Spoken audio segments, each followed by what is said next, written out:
Alright, let's be real. Not all knives are created equal. Some look cool but fail when you actually need them. Others? They'll outlast you in the field. I spent time handling and testing some of the most talked about military knives of 2025. Cutting rope, striking fire starters, even hacking through stubborn branches. These are the 5 that actually impressed me, and here's why.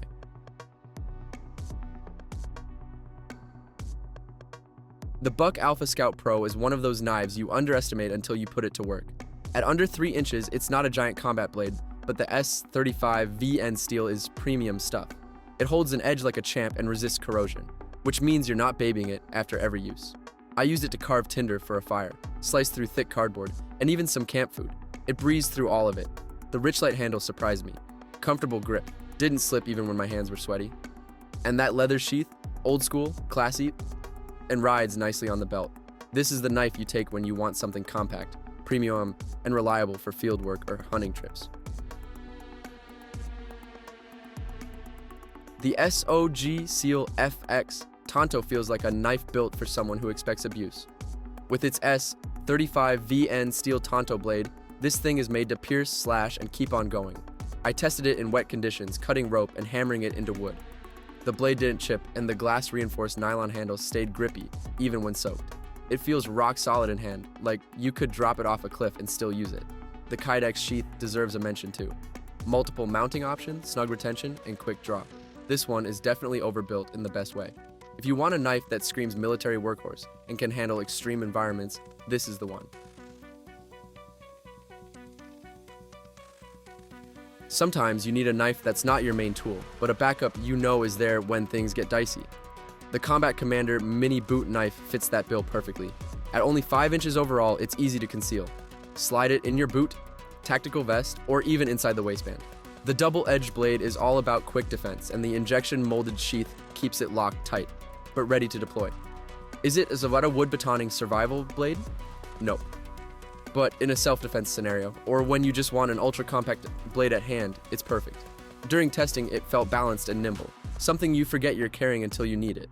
Best for those who want a covert, light, no-nonsense backup blade.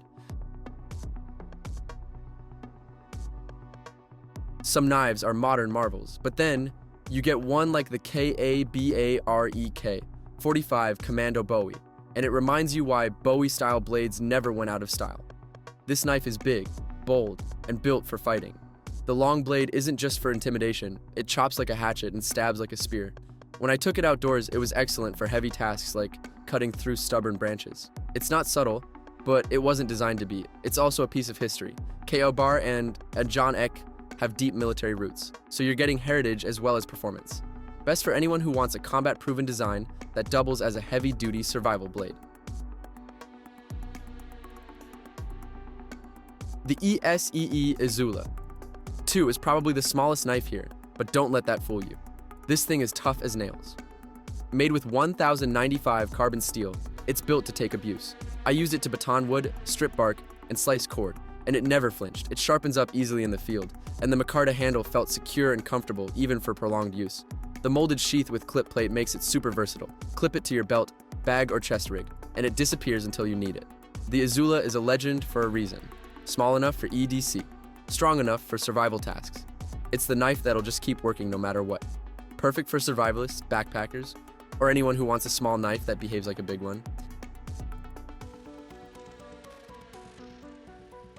So those are the best military knives of 2025.